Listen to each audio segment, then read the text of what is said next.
Damos comienzo a un nuevo programa.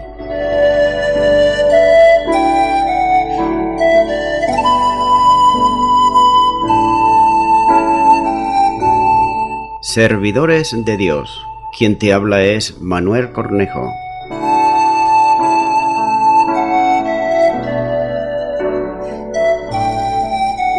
Este es un programa que está respaldado por la Iglesia Evangélica Misión Evangélica de Cataluña.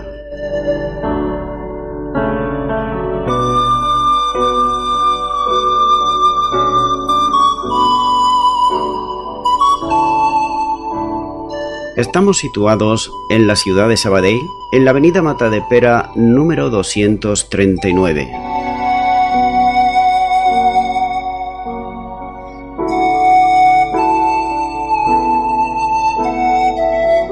Antes de dar introducción a la palabra de Dios, estaremos poniendo una alabanza.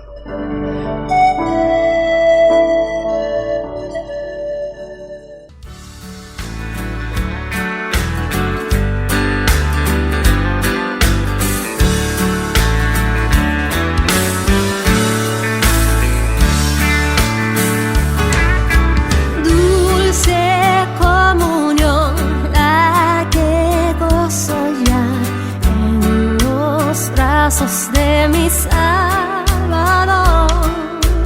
qué gran bendición en su paz será. Oh, yo siento en mí su tierno amor, libre, salvo, de cuitas penas y dolor.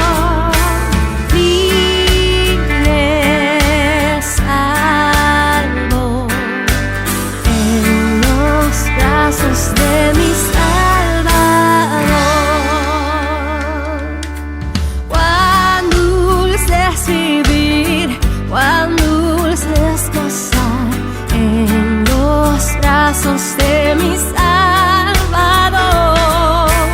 Quiero estar con él en su eterno hogar, siendo objeto de su tierno amor.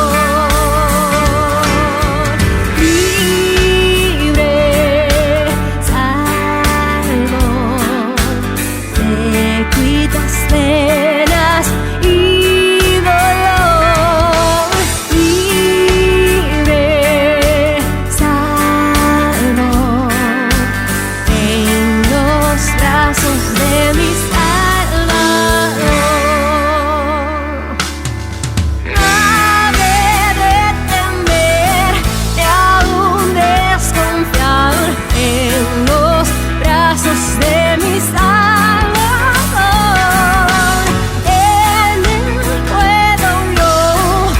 Seguro estar de los lazos del tentador,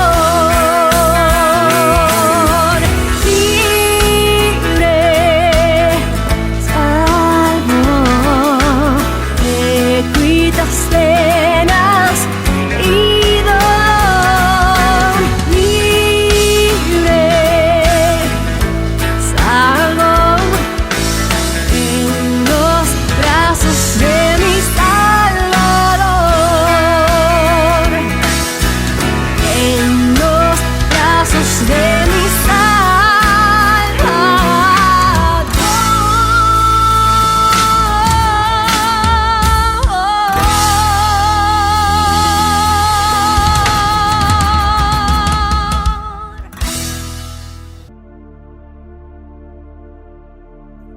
Y de nuevo, tras la pausa musical, ya estoy con todos ustedes para estar compartiendo la palabra de Dios en la Biblia, y lo haré de una manera expositiva, versículo a versículo.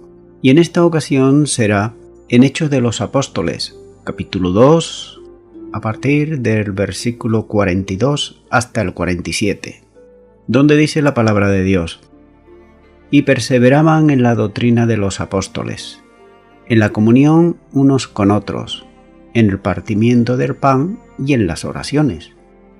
La Iglesia del libro de los Hechos de los Apóstoles Era una iglesia que en primer lugar perseveraba. Esto es lo muy importante, porque muchas personas comienzan a hacer muchas cosas y muchas veces se dejan, desgraciadamente, aunque son bien para la vida de dichas personas. Pero la perseverancia es algo que cuesta, es algo que hay que ser constante. Y vemos que esta iglesia primitiva, algo que se distinguía en ello en primer lugar era que perseveraban. Y cabe hacerse la siguiente pregunta: ¿y por qué perseveraban? Sin duda alguna, que quienes recibieron al Espíritu Santo y experimentaron el nuevo nacimiento espiritual son o somos cristianos gozosos, ya que Dios a través de su Espíritu Santo nos impulsa, nos da aliento para poder perseverar. Y este es el fruto visible de haber creído en Jesucristo, el Hijo de Dios, y en su obra expiatoria. Note que estas personas trabajaban asiduamente para el Señor, y además lo hacían no con tristeza, sino con gozo. Es decir, que lo que hacían lo hacían para Cristo y no para los hombres. Hay quienes trabajan asiduamente y con muchos esfuerzos, pero sin embargo su trabajo es vano porque lo hacen para ser visto por los hombres. Pues bien, estas personas que así lo hacen están completamente equivocados y equivocadas, pues ya que ellos van a recibir recompensa de hombres, pero no de Cristo. Así pues, hallamos 4 cosas muy significativas aquí en este versículo 42, y una de ellas es que la enseñanza, otra el compañerismo, otra el partimiento del pan y la última la oración. Voy a estar compartiendo una por una y vemos que estas son las 4 cosas que debemos de enseñar a los nuevos creyentes. Estos nuevos conversos tenían hambre de la verdad y de la comunión también, igual que cada persona cuando se convierte a Cristo tiene hambre de Dios. Es por eso que la frase en la doctrina de los apóstoles apunta aquí al fervor y a la dedicación de estos primeros convertidos al cristianismo. Con toda decisión y con toda firmeza buscaron a los apóstoles para que le instruyeran, le enseñaran en cuanto al Evangelio del Señor Jesucristo, porque Jesús mismo había ordenado a su grupo de seguirle a ser maestros de estos aprendices, como nos muestra en el Evangelio de Mateo capítulo 28 y versículo 20. Entonces, la ocupación principal de los apóstoles tenía que ver con la enseñanza de la palabra de Dios, ya que era de suma necesidad la edificación espiritual de cada uno de los creyentes. Deberían no solamente creer, saber en quién habían creído, sino también que debían de experimentar el crecimiento espiritual para alcanzar esa madurez espiritual que les llevaría a vivir una vida en Cristo en completa libertad y una vida llena de gozo y de paz, ya que la vida que se vive en Cristo Jesús no es una vida mística ni una vida religiosa, sino que es una vida real porque el Espíritu Santo mora en cada uno de los creyentes. Así que vemos que era muy importante que la Iglesia era, y debe ser también en el día de hoy, alimentada por la doctrina y por las enseñanzas de la Escritura, es decir, por la Biblia. Por esta razón, cuando ellos se reunían en el templo, era la ocasión para enseñar la palabra de Dios, y cuando un inconverso o una inconversa se le invitaba a las reuniones de la Iglesia, no era para tener una reunión social o para que escucharan a ciertos cantantes, sino para que escucharan la palabra de Dios, que es la única que puede producir fe en las almas que buscan al Señor. Naturalmente, no estoy en contra de la alabanza ni mucho menos, pero sí que estoy de acuerdo siempre que esa alabanza sea para el Señor y no para lucirse los hombres o las mujeres. También debe ser en el tiempo adecuado, ya que la palabra de Dios debe ocupar siempre el lugar principal.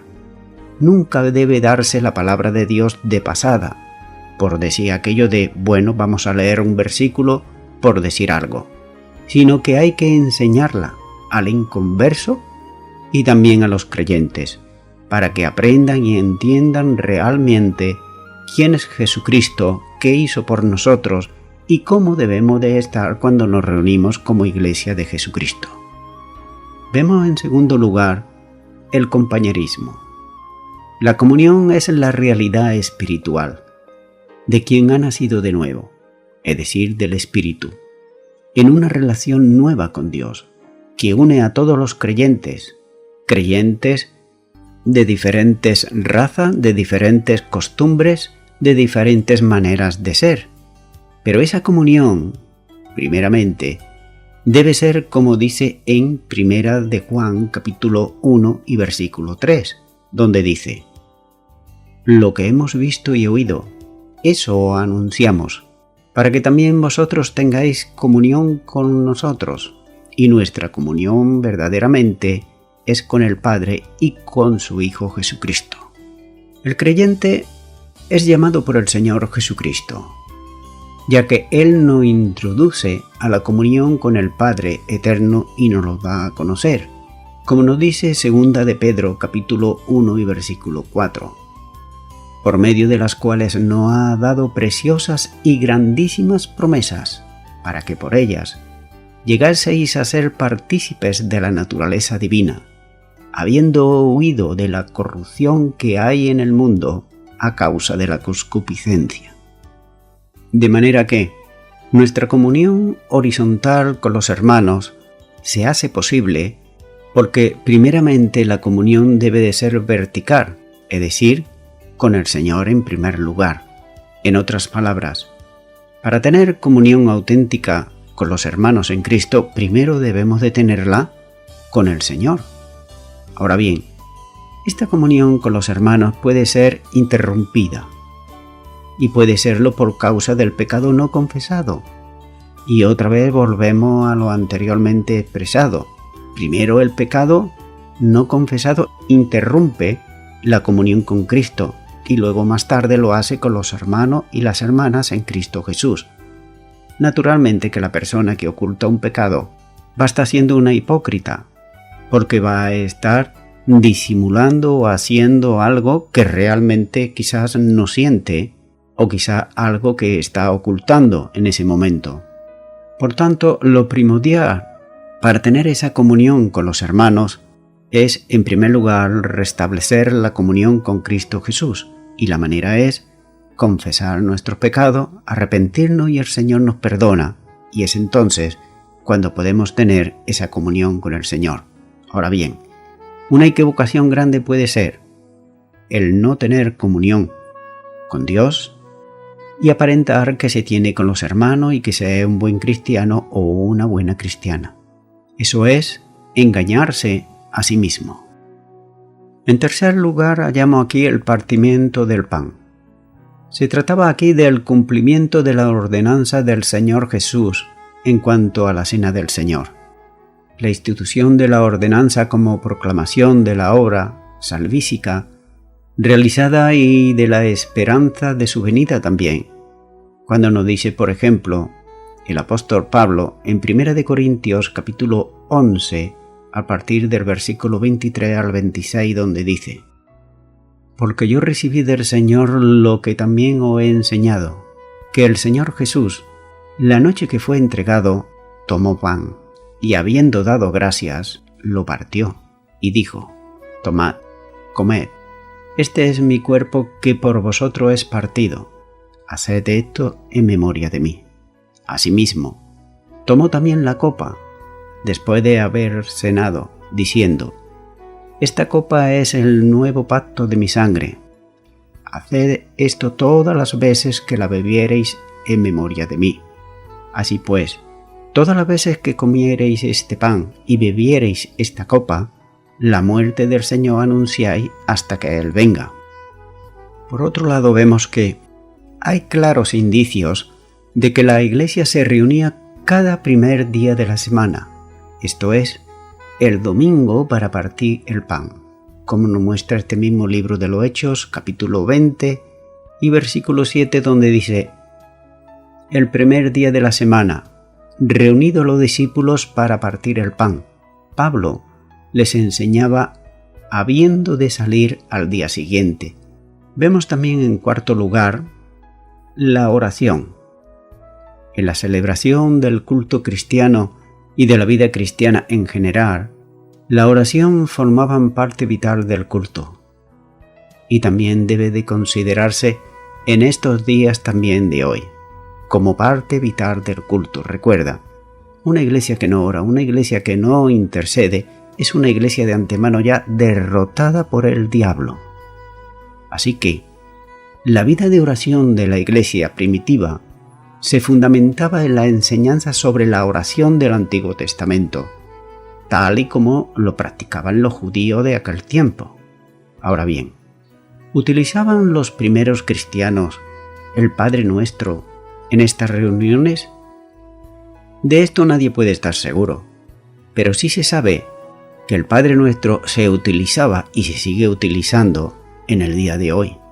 Es decir, al principio del siglo II se utilizaba el Padre Nuestro como oración modelo y también se puede utilizar en el día de hoy como oración modelo que el Señor nos dejó ahí.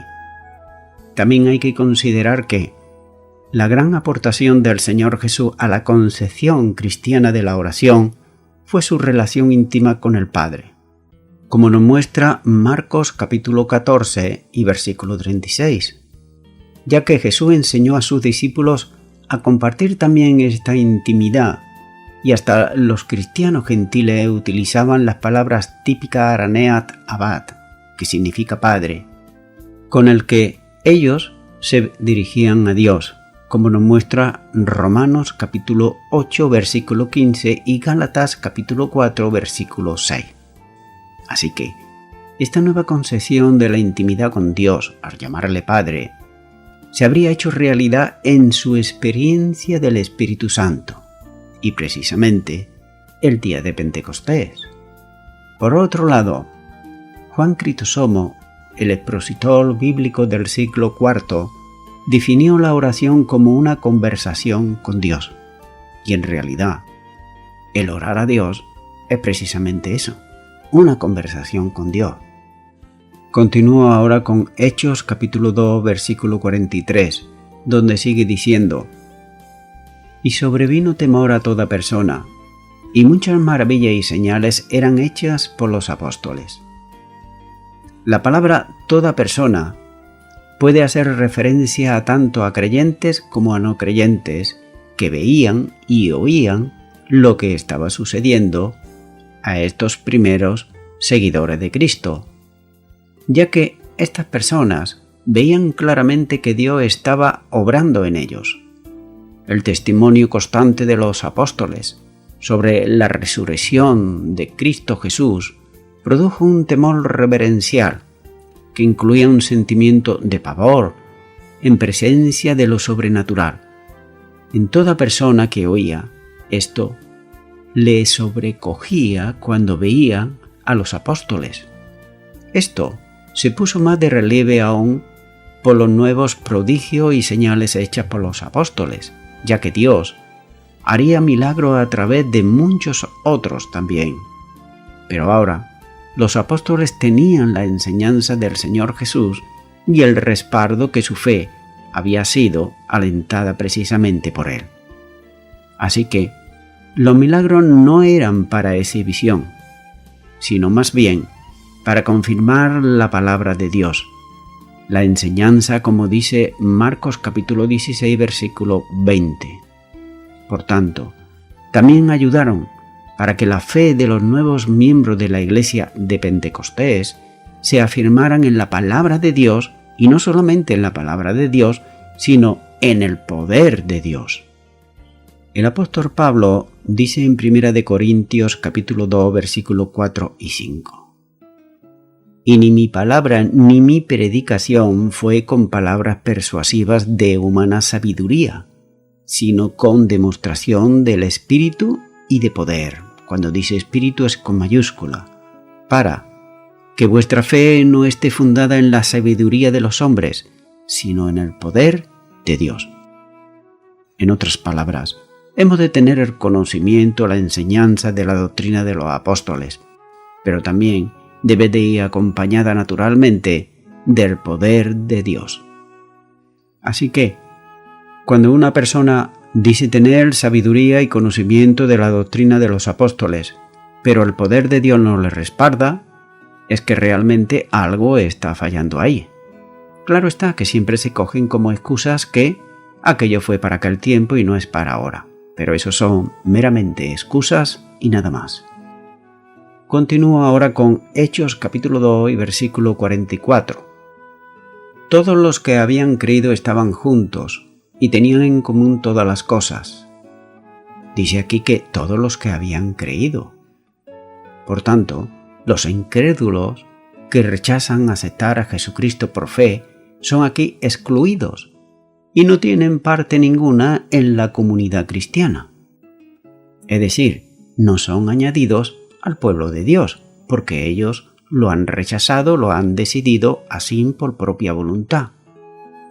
Fe en Jesucristo es el requisito principal para pertenecer a la Iglesia de Cristo. Solo la gente que cree en Él puede compartir en la unidad que se hace visible en la adoración y en la vida en comunidad. Sigue diciendo este versículo 44 que tenían todas las cosas en común. Esto no era comunismo, en el sentido moderno de la palabra, ni siquiera comunal. Simplemente era el compartir cristiano, ya que habían abandonado toda clase de egoísmo personal, ya que los que ellos poseían lo traían para los necesitados. Cuando los israelitas viajaron a través del desierto por 40 años, Dios les proveyó día tras día de lo que ellos necesitaban para subsistir. Así que todos estaban en el mismo nivel económico, es decir, que no había ni ricos ni pobres. Cuando llegaron a la tierra prometida, cada uno recibió su herencia, pero con el correr del tiempo empezaron a observarse y a experimentar riquezas de unos y pobrezas de otros en la comunidad. Esta diferencia se hizo más y más evidente a lo largo de los siglos, porque el pueblo judío rechazó observar las estipulaciones de Dios respecto a cuidar de los pobres y de ser generosos con ellos, como nos muestra en Deuteronomios capítulo 15 versículos 1 al 11 y también Miqueas capítulo 2 versículo 1 al 2. Continúa ahora con el versículo 45, donde sigue diciendo: y vendían sus propiedades y sus bienes, y los repartían a todos según la necesidad de cada uno. Empezaron a vender sus propiedades y pertenencias, y repartiendo a todos aquellos que tenían necesidades. El compartir cosas materiales no fue necesariamente un despojo de las riquezas de nadie. En lugar de eso, fue una actitud completamente voluntaria de los dueños que poseían esas riquezas o esas propiedades, de poner sus posesiones a disposición de todos los creyentes que tuvieran necesidad económica. Nótese, cuando las almas buscan verdaderamente a Dios, como el Espíritu Santo el que se encarga de llevarle a las Escrituras, de ponerlas en su corazón, como he visto aquí en Deuteronomios y en Miqueas, que ellos lo conocían muy bien. Por otro lado, en el siglo I, la comunidad del Qur'án promovió la práctica de compartir bienes, en armonía con la palabra del Salmo 37, versículo 14. El pobre y el menesteroso habla. Así que los residentes del Qur'án se vieron a ellos mismos como la congregación de los pobres. Pero esto es simplemente una anécdota y nada más, ya que las aspiraciones de los primeros cristianos fue abolir la pobreza de tal modo que los menesterosos, como una clase social, no existiera más entre ellos. Como nos dice en este libro de los Hechos, capítulo 4 y versículo 34. Así que no había entre ellos ningún necesitado, porque todos los que poseían heredades o casas las vendían y traían el precio de lo vendido. Lucas no provee información en el sentido de que los ricos vendieran todas sus posesiones. En cambio, alude al establecimiento de un fondo general, gracias al cual los pobres fueron sostenidos y en el cual los ricos pusieron el dinero ganado por la venta de las propiedades, como he leído anteriormente en este versículo. Hay que hacer notar lo siguiente. ¿Qué movía a estas personas a dar sus bienes voluntariamente a los necesitados? Lo que le movía era el resultado de la plenitud del Espíritu Santo, actuando en sus corazones de cada uno de los creyentes. También hay que hacer notar que unos años más adelante comenzaron a haber problemas entre los ricos y los pobres en la iglesia de Jerusalén, como muestra la epístola de Santiago, y esto también nos muestra, dicho sea de paso, que puede haber creyente dentro de la iglesia, pero no tener la llenura del Espíritu Santo, como se puede apreciar en esta epístola de Santiago. Continúa ahora con Hechos capítulo 2, versículo 46. Y perseverando unánimes cada día en el templo, y partiendo el pan en las casas, comían juntos con alegría y sencillez de corazón. Los cristianos en Jerusalén iban al templo. Para ellos, el templo era la casa de Dios. Ellos se consideraban a sí mismos judíos que han visto el cumplimiento de las Escrituras del Antiguo Testamento a través de la vida y muerte y resurrección del Señor Jesucristo. Así que se reúnen en los patios del templo, presumiblemente en el área conocida como el Pórtico de Salomón, como nos dice Hechos capítulo 3 versículo 11 y capítulo 5 versículo 12, donde ellos oran y alaban a Dios. Así que, haciendo esto, ellos disfrutaban de una completa unidad en un contexto que se compara con la llegada de la primavera con su impresionante explosión de colores, esplendor y perfecta armonía. Es decir, que ellos estaban gozosos, que ellos estaban llenos de armonía, que ellos había alegría en sus corazones y gozo. De parte del pueblo judío en general, como de sus dirigentes religiosos en particular, de momento, nótese esto, de momento, ya que los cristianos no han recibido todavía ningún tipo de alguna oposición. Entonces, sus vidas son ejemplares. Tanto a través de sus testimonios, ellos podían guiar a otros a Cristo Jesús. Es decir, que no era tan solo hablar, sino también sus conciudadanos podían ver el cambio que el Evangelio del Señor Jesucristo y el Espíritu Santo morando en ellos había hecho en sus vidas. Nótese que ellos diariamente se reúnen en sus casas para comer el pan y reafirmar de este modo la unidad que poseen en Cristo Jesús. Por supuesto, comer el pan en las casas difícilmente puede haber sido de interés noticiero, ya que era costumbre de esperar esto. Sin embargo, Lucas compara la unidad y la armonía de los creyentes en el templo con su solidaridad en las comidas comunes en los hogares, ya que los cristianos comían juntos con alegría y sinceridad de corazón. Nótese que estos cristianos no tenían doblez alguna. Ellos eran transparentes, ya que no había cosa oculta en su vida. De tal modo, en este caso, que las conversaciones en la comida eran diferentes y eran edificantes, ya que las conversaciones en las comidas eran conversaciones edificantes para cada uno de los oyentes. Y aquí hay una reflexión para nuestras vidas y es la siguiente. Fíjate, no se reunían para la crítica, ni tampoco para pasar el tiempo, como una reunión social donde hay toda clase de conversaciones y toda clase de distracciones. Por tanto, cuando los cristianos nos reunimos, no debe de haber celos, murmuración, descontentos en forma crítica, ya que estas manifestaciones son propias manifestaciones de la carne y no del espíritu.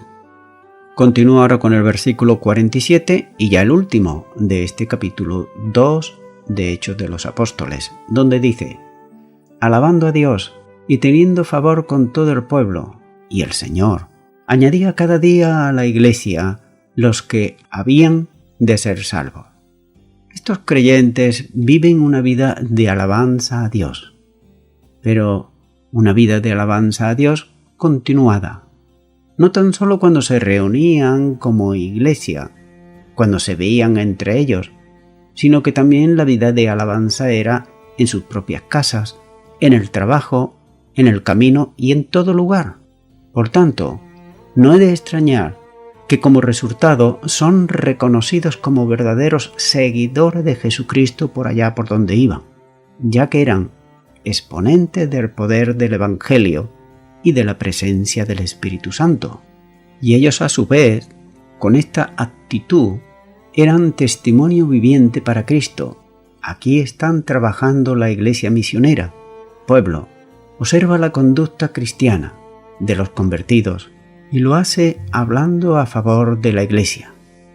Y vemos que no veían a la iglesia de Jesucristo como unos más, como una religión más, y por esta razón las almas eran atraídas a Cristo. Hay aquí una reflexión también para nuestra vida, y es la siguiente: como cristianos individualmente, ¿cómo nos ve a nosotros el mundo? ¿Cómo nos ven nuestros conciudadanos? ¿Nos ven como uno más? ¿O nos ven realmente que en todo momento por nuestra boca sale alabanza a Dios y manifiesta lo que Cristo ha hecho en nuestras vidas? Si es así, ellos serán atraídos a Cristo porque desearán tener aquello que nosotros tenemos y que ellos no tienen. Pero todo lo contrario sucederá si hay cristianos, como se llama, de la secreta, que no dicen absolutamente nada y pasan desapercibidos. Sigue diciendo este versículo: y el Señor añadía cada día a la iglesia los que habían de ser salvos. Lucas nunca afirma que estas nuevas conversiones se produjeran principalmente mediante la predicación de los apóstoles. El favor que todos los creyentes tenían entre el pueblo le habría dado ocasión de explicar las razones de la evidencia de su transformación que habían experimentado ellos en cada una de sus vidas. El testimonio personal de sus palabras y su vida se añadía al impacto de las señales también milagrosas de parte de Dios y la predicación pública para unir en un ministerio de evangelización integral. Era, sin embargo, como dice aquí, el Señor el que añadía al grupo los que habrían de ser salvos. En esta última instancia, Dios es el evangelista. Por eso, el apóstol Pablo escribió en 1 Corintios capítulo 3, versículos 6 y 7, cuando dice: yo planté, Apolos regó, pero el crecimiento lo ha dado Dios. Así que, ni el que planta es algo, ni el que riega, sino Dios que da el crecimiento. Ciertamente, Dios utiliza nuestros esfuerzos, pero hemos de asegurarnos de estar en el lugar en que Él puede utilizarnos y de que nuestros esfuerzos que hacemos le son aceptables, ya que todo esfuerzo humano del creyente debe ser siempre para la gloria de Dios. Voy concluyendo ya con esto. El punto principal de estos versículos es acercar a la perseverancia del cristiano y de la cristiana. Muchas veces el desaliento, las críticas, los comentarios negativos, las dudas, las enfermedades, las tentaciones del mundo y de los deseos y las influencias satánicas son las causas más frecuentes de la falta de continuidad y de perseverancia, no solo de los miembros de la Iglesia, sino también de los líderes y de los pastores. Muchos miembros brillantes de la Iglesia y gran cantidad de líderes destacados han frustrado su carrera cristiana y, en este caso, el maravilloso plan de Dios que Él tenía para ellos, por falta de perseverancia, no ha sido cumplido, ya que en la falta de perseverancia lo arruina absolutamente todo. Por tanto, es necesario para nuestra salud espiritual y también para nuestro desarrollo el perseverar en la comunión, sin faltar a ninguna de las reuniones, en la convivencia y en todas las reuniones de oración de la Iglesia, en trabajar en grupo, para que sea un grupo perseverante, que no se desanime y no pierda ninguna de las bendiciones que Dios nos ha preparado para cada uno. Amigo y amiga oyente, estas personas que ayudaban a los necesitados, ellos, antes de venir al Evangelio, de conocer a Jesucristo, ellos, como he dicho, no eran así, ya que eran personas como muchos de nosotros éramos antes también, murmuradores, traidores, contenciosos, que solo mirábamos nuestro propio bien. Entonces cabe hacerse una reflexión y en la siguiente: ¿qué hizo cambiar a estas personas? ¿Sabes? En el día de hoy, el mundo dice que cuando le predica el Evangelio, ellos responden: no me comas el coco. Pero no se dan cuenta que es el mundo el que les tiene comido precisamente el coco, y que es Jesucristo el que les quiere dar esa libertad. Así que fue el Evangelio de Jesucristo y el Espíritu Santo que moraba en ellos quien efectuó ese cambio maravilloso en sus vidas. Por eso, si tú aceptas también el Evangelio del Señor Jesucristo, te recuerdo que Dios podrá cambiar tu vida y la podrá cambiar para bien. Primeramente para ti, también para tu familia, también para la sociedad y para todos cuantos estén a tu alrededor. Y lo más importante, arrepintiéndote de tus pecados, recibirás el perdón de Dios y la vida eterna. Por ello, yo te animo ahora, a donde tú ahora estás, que puedas repetir conmigo esta oración para recibir a Jesucristo como Señor y Salvador de tu alma. Repite conmigo y di ahí a donde estás: Señor Jesús, me confieso pecador, pecadora, y por tanto me arrepiento de todos mis pecados. Te pido perdón por todos ellos, que son muchísimos. Te recibo en este momento en mi corazón como mi Señor y como mi Salvador. Y prometo serte fiel hasta la muerte, en el nombre de Jesús. Amén. Amigo y amiga oyente, si tú has hecho esta oración de todo tu corazón, pues ahora tú vas a notar que Dios va a ir cambiando tu vida y lo va a hacer para bien. No vas a ser tú, sino va a ser el Señor, porque si has hecho esta oración de fe, el Espíritu Santo ya está en ti y Él obrará. El Espíritu Santo es Dios y Él obrará en tu corazón. Por tanto, es bueno que puedas orar a Dios y hacerlo en el nombre del Señor Jesucristo. Háblale, cuéntale tus deseos, tus anhelos, tus fracasos, tus victorias. Háblale a Dios. Recuerda, la oración es una conversación con Dios. Dios te responderá a su tiempo. También, para que tenga ese oído espiritual, es bueno que tú leas la palabra de Dios y que puedas hacerlo asiduamente. Por tanto, es bueno también que, como estos cristianos que se congregaban, se unían para compartir la palabra de Dios, tú también puedas reunirte en una iglesia cristiana evangélica donde se predique, donde se enseñe y se practique la palabra de Dios y la sana doctrina. Congrégate ahí.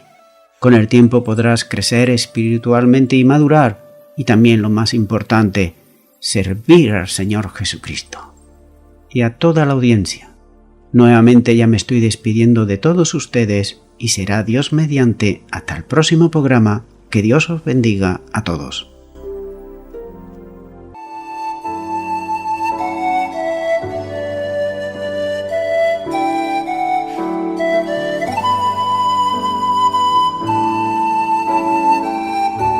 Te recuerdo que estamos situados en la ciudad de Sabadell, en la avenida Matadepera 239. Los horarios de culto son los siguientes. El miércoles a las 7 de la tarde, culto de oración. El viernes a las 7 de la tarde, estudio bíblico. Y el domingo por la mañana, a las 11 de la mañana, alabanza, adoración y escuela dominical. Y por la tarde, a partir de las 6 de la tarde, predicación de la palabra de Dios.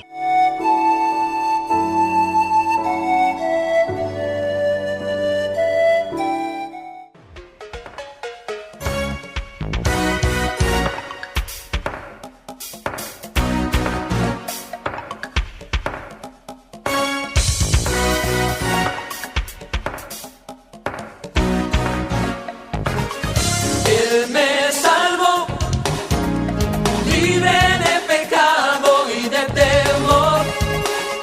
Él me salvó, lleno de su espíritu y de su amor. Él me salvó, lavado con su sangre, al cielo voy. Está escrito en la Biblia, todo aquel que en Cristo está. Todo cambió, nada es igual. Soy nueva criatura en Jesús. Rompió las cadenas y ataba en mi vida y mi corazón. Tengo tu espíritu, lo siento en mí. Ahora soy salvo y puedo decir: Él me salvó, libre de pecado y de temor. Él me salvó, lleno de su espíritu y de su amor. Yo sé que no es fácil de entender mi explicación. ¿Cómo es que Él me libertó, clamando el nombre de Jesús? No lo hice yo, es por lo que Él hizo allá en la cruz. Su vida Él dio, al diablo venció, y de su gozo Él me llenó. Entrégate, entrégate a Él, entrégale tu vida y tu corazón. Ya no eres esclavo, Él te libertó. Ahora eres libre y puedes decir: Él me salvó, libre de pecado y de temor. Él me salvó, lleno de su espíritu y de su amor. Él me salvó, lavado con su sangre, al cielo voy. Él me salvó, lleno de su espíritu y de su amor.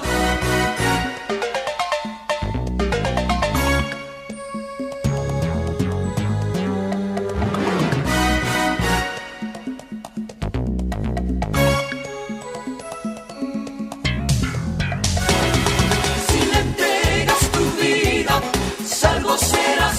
Si le entregas tu vida, salvo